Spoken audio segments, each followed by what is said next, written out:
अगर आप अपने घर गए तब कला से लीलावती पूछते कि हे पुत्री तो इतना कह तेरे मन में क्या है। तब कला तो शीघ्र ही अपनी माता से बोलती है, जय माता मैंने शांतन दिख का एक मनोज पूर्ण देखा है। कन्या के से वचन सुनकर सत्य लीलावती प्रसन्न होकर सत्यों को व्रत करने को तैयार होते हुए फिर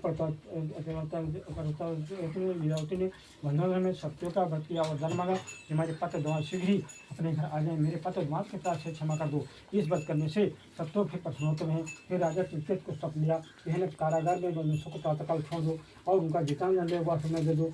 यदि सुना करोगे तो तुम्हारा धन पुत्र सब नष्ट कर दूंगा।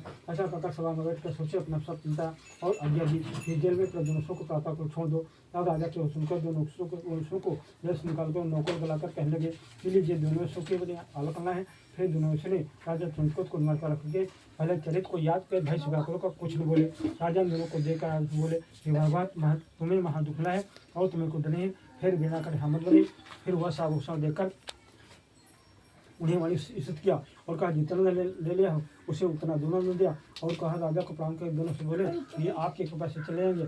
यह कहकर स्वतंत्रमान अपने घर को चल उतर हैं। बोलो सोतो तो देह समाज बोलो सोदी स्वामी की जय।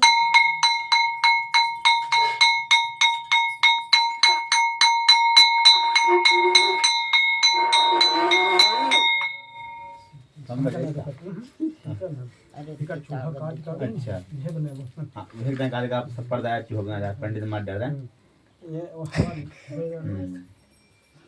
सब खाइए ना ना बताओ बढ़िया बढ़िया तो जो एक है ऋषि साधु मंदिर अपने चल दिए।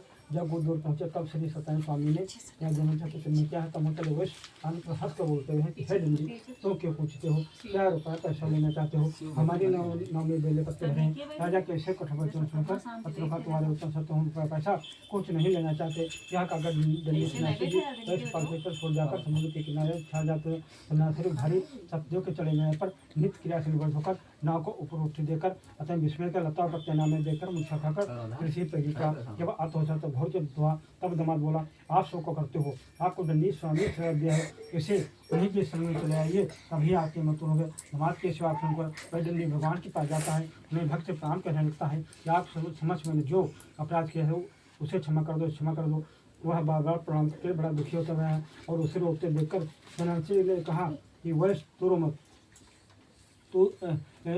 वस्तु मत तो मेरी पूजा से तुम महामूर्ख हो गए। हे दुमते हमारे जैसे तुम्हें बाबा दुखना है। भगवान के सेवा सुनकर स्तुत करने लगता है कि हे प्रभु ब्राह्मण देवता के मैं से मोहते हैं, आचार्य के आपके गुणों को रूप नहीं जानते, तब आपके मैं से मोहते हूँ। अब प्रसन्न ऐसा अनुसार आपकी पूजा करूँगा कि पहले